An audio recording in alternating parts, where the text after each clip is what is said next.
पल भर में शरीरों के चार चार टुकड़े हो गए। रायगढ़ की गलियों में सन्नाटा इतना गहरा था कि अगर कोई पत्ता भी सरकता तो उसकी आवाज डरावनी गूंज पैदा करती। चारों ओर बस घना अंधेरा पसरा रहता था। लोग कहते थे कि इस गांव में एक चुड़ैल का वास है। गांव के एक किनारे से एक मुख्य सड़क गुजरती थी जो सीधे शहर की तरफ जाती थी। गांव के डर के मारे लोग इस सड़क का इस्तेमाल सिर्फ शहर जाने के लिए करते थे।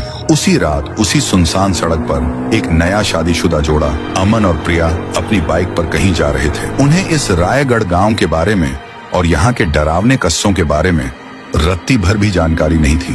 वो सीधा उस गांव में घुसे। वे हर घर को देखते हुए आगे बढ़ ही रहे थे कि अचानक ब्रेक लीवर टूट गया। बाइक सीधे एक बड़े से बिलबोर्ड के खंभे से जा टकराई। गिरने के बाद लड़की का सर फुट गया था। सर से खून टपक रहा था। टक्कर से अमन नीचे गिर चुका था। उसके हाथ, पैर और बदन से गर्म खून रिसने लगा। मेरी माँ, दर्द हो रिया है। बड़ी मुश्किल से अमन उठा और अपनी प्रिया के पास गया। प्रिया जमीन पर बेहोश पड़ी थी। उसके माथे से खून बह रहा था। हाय रब्बा, मेरी जान। अमन ने रोते हुए उसे किसी तरह अपनी गोद में उठाया और मदद के लिए चारों तरफ देखने लगा। जहां उनका एक्सीडेंट हुआ था उससे महज 2 कदम की दूरी पर एक इमारत थी। ये गांव के बाकी टूटे फूटे घरों से एकदम अलग, साफ सुथरी दिख रही थी और ऊपर लिखा था रायगढ़ अस्पताल। हॉस्पिटल के बाहर एक अजीब सी शक्ल वाला लंबा चौड़ा टकला डॉक्टर खड़ा था। जैसे ही उसने अमन को अपनी घायल पत्नी को गोद में लाते देखा, उसके चेहरे पर एक कमीनी मुस्कान फैली। डॉक्टर ने मन ही मन सोचा, वाह, नया पेशेंट। बड़े दिनों बाद गांव की इस खामोशी में मजा आएगा। अमन जल्दी से अपनी पत्नी को हॉस्पिटल के अंदर एक गंदे से ऑपरेशन टेबल पर लिटाया और दर्द से कांपते हुए बोला, ओ डॉक्टर साहब, प्लीज जल्दी करो। ओए, इलाज फटाफट शुरू करो। साडा अभी अभी एक्सीडेंट होया है। मैनू भी चोट लगी है, पर मेरी पत्नी दी हालत ठीक नहीं है जी। उसको पहले देखो ते फिर मेरे भी मरहम पट्टी कर दियो। डॉक्टर ने कहा, ठीक है, तुम चिंता मत करो। तुम बस अपनी पत्नी के बाजू में उसी टेबल पर आराम से लेट जाओ। दर्द और सदमे से थका हुआ अमन बिना सवाल किए अमन के लेटते ही डॉक्टर की आंखें और भी ज्यादा चमक उठी। फिर उसी वक्त अचानक डॉक्टर के चेहरे पर एक पागलपन भरी मुस्कान फैल गई। वह जोर जोर से एक ऐसी खतरनाक हंसी हंसने लगा जिसकी गूंज उस वीरान गांव के सन्नाटे को चीर रही थी। देखो देखो, कितना भोला भाला मुंह है बेचारों का। सीधे मेरे जाल में फंस गए।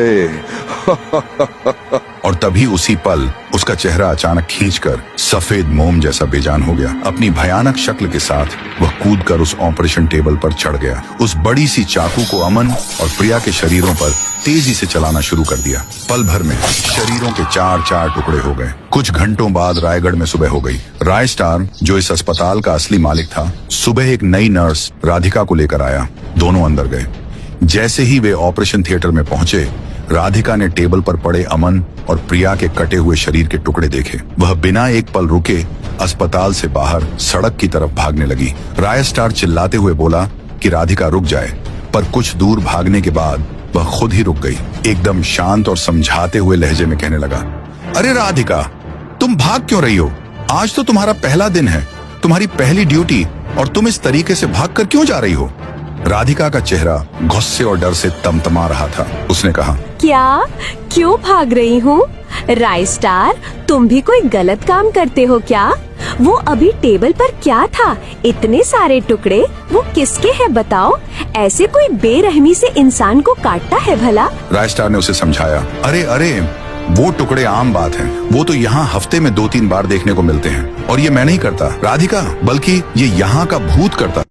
तुम शांत हो जाओ, मैं तुम्हें सब समझाता हूँ। 5 साल पहले इस रायगढ़ अस्पताल में एक नया डॉक्टर आया था जिसका नाम था डॉक्टर White 444।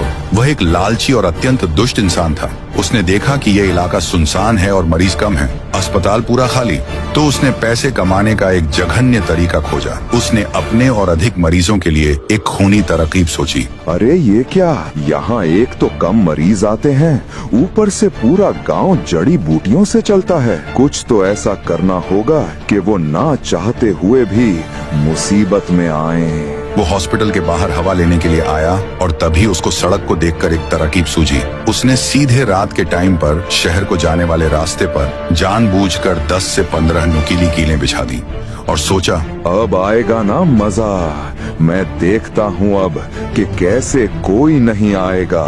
उसका मकसद साफ था। उस रास्ते से जितनी भी गाड़ियां गुजरती थीं, उनके टायर पंक्चर होते और तेज रफ्तार के कारण उनका संतुलन बिगड़ने से भयंकर एक्सीडेंट हो जाता था। जख्मी इंसानों को वह हॉस्पिटल ले आता था, लेकिन वह उनका इलाज नहीं करता था। इसके बजाय वह उनका पेट फाड़कर किडनी निकालता था और उन्हें बाजार में मोटे दामों पर बेचता था। वह आदमी इंसानियत के नाम पर एक धब्बा था। एक शाम एक परिवार जो कि शादी से वापस आ रहे थे, वो मजे से गाने सुनते हुए खुशी खुशी अपनी जीप से गुजर रहा था। परिवार में पति, पत्नी और उनका छोटा बच्चा था। वो उसी रास्ते पर से जा रहे थे। उनकी जीप भी उन कीलों के ऊपर से गुजरी। टायरों की हवा निकल गई। हिलते डुलते हुए एक घर की दीवार पर सीधे सामने ठोक गई। ये एक्सीडेंट बाकी लोगों से ज्यादा जोर से थी। White 444 ने दुर्घटना की आवाज सुनी। वह तुरंत मौके पर पहुंचा। इतने सारे घायल लोग देखकर वह मन ही मन हंसा। अरे वाह, आज तो किस्मत छा गई। ये तो ढेर सारा माल है, ज्यादा किडनी।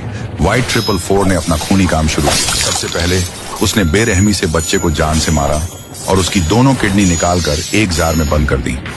बच्चे की तरह ही उसने उसके बाप को भी मार डाला। उसका पेट फाड़ते हुए किडनी निकाली और दूसरे जार में बंद कर दी। जब वह चाकू लेकर अब पत्नी का पेट फाड़कर उसमें से किडनी निकालने ही वाला था, तभी एक चमत्कार हुआ। उस पत्नी की आत्मा उसके शरीर से उठ खड़ी हुई। वह आत्मा गुस्से से आग बबूला होकर दहाड़ उठी। अरे दुष्ट, तूने मदद करने के बजाय महापाप किया है। तूने मेरे मासूम बेटे को और मेरे सहारे पति को मारा है।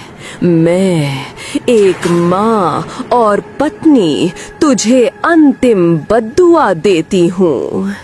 तेरा ये लालची शरीर इसी क्षण टुकड़ों में बिखर जाए। तुझे कभी मुक्ति न मिले।